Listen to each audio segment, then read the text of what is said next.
I wish we'd stayed. But I understand why we left.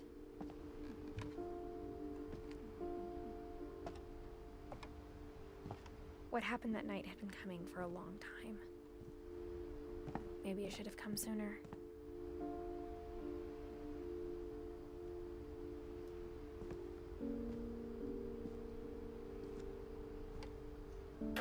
But it had to end one way or another. All that's left now is to tell you about that last night.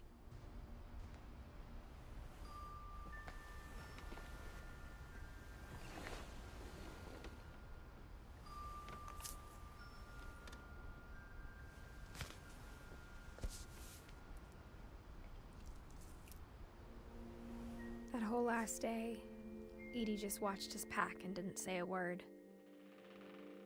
Until supper, when she raised her glass and said, "To our final night together, and all our final nights apart."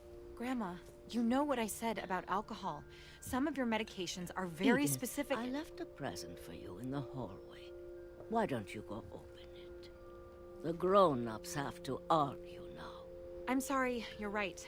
We're all leaving tomorrow. Let's just enjoy our last... I'm not leaving. Edith, you're excused.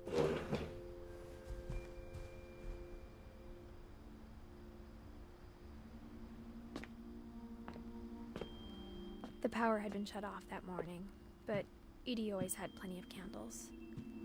When my mom sealed the library, I don't think she knew about the other entrance, or that Edie had a key to it.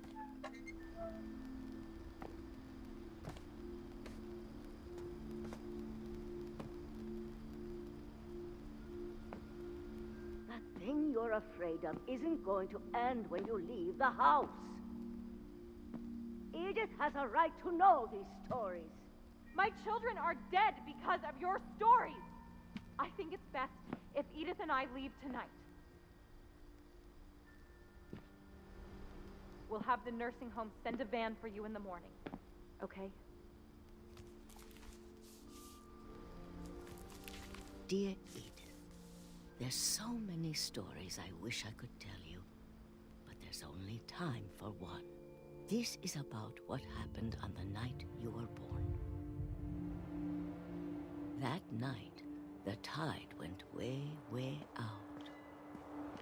It was the first and last time I ever saw the old house aground. There'd been an earthquake out in the middle of the ocean. They called it the lowest tide in 1,000 years. God, it smelled awful. You know, I've seen that house every day of my life.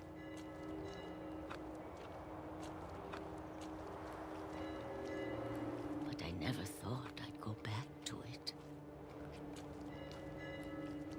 When the fog rolled in, I lost my way.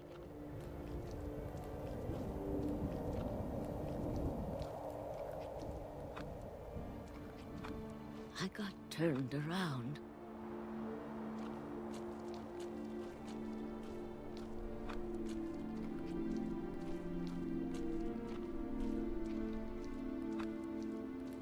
For a while, I wandered.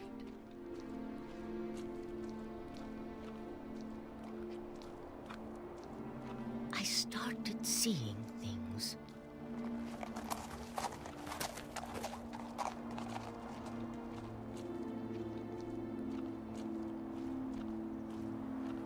Things I'd forgotten had ever existed.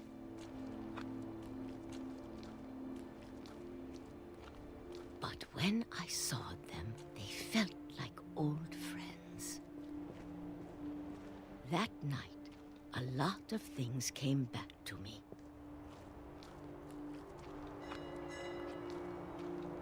Or maybe I came back to them.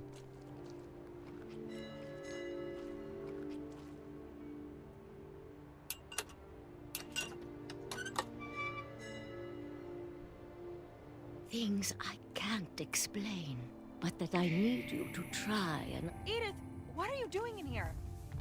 It's mine! Edith! Mom, you're gonna rip it! Let go! I kicked and screamed, but Mom dragged me to the car. I never saw Great-Grandma Edie again. The next morning, the van came to pick her up, but she was already gone.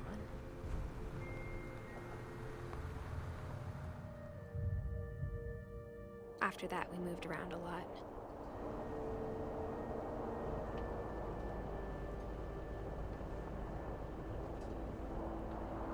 We both tried to make the best of it.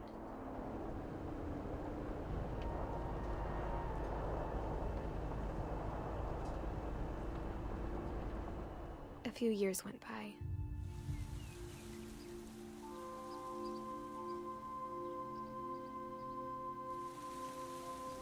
My mom didn't like to talk about it, but she started getting sick a lot. The rest happened pretty quickly.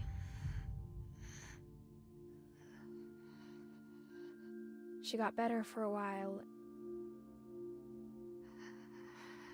and then she didn't.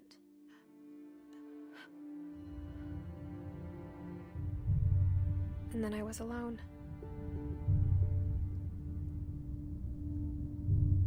The last Finch left alive.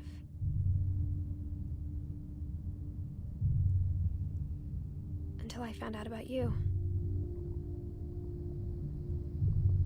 I'm still not sure what to tell you about all this. If we lived forever, maybe we'd have time to understand things. But as it is, I think the best we can do is try to open our eyes. And appreciate how strange and brief all of this is.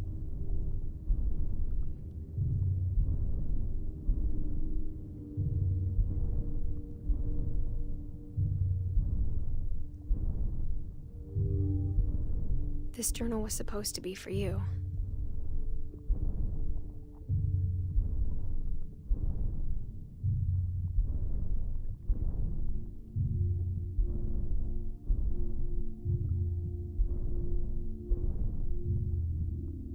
But now I hope you'll never see it. I just want to meet you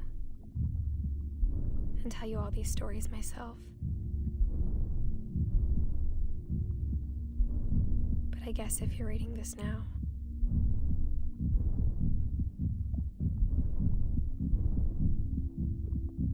things didn't work out that way.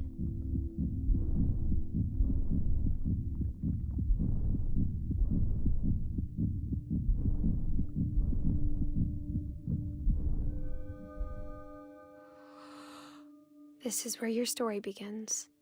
I'm sorry I won't be there to see it. It's a lot to ask, but I don't want you to be sad that I'm gone. I want you to be amazed that any of us ever had a chance to be here at all. Good luck.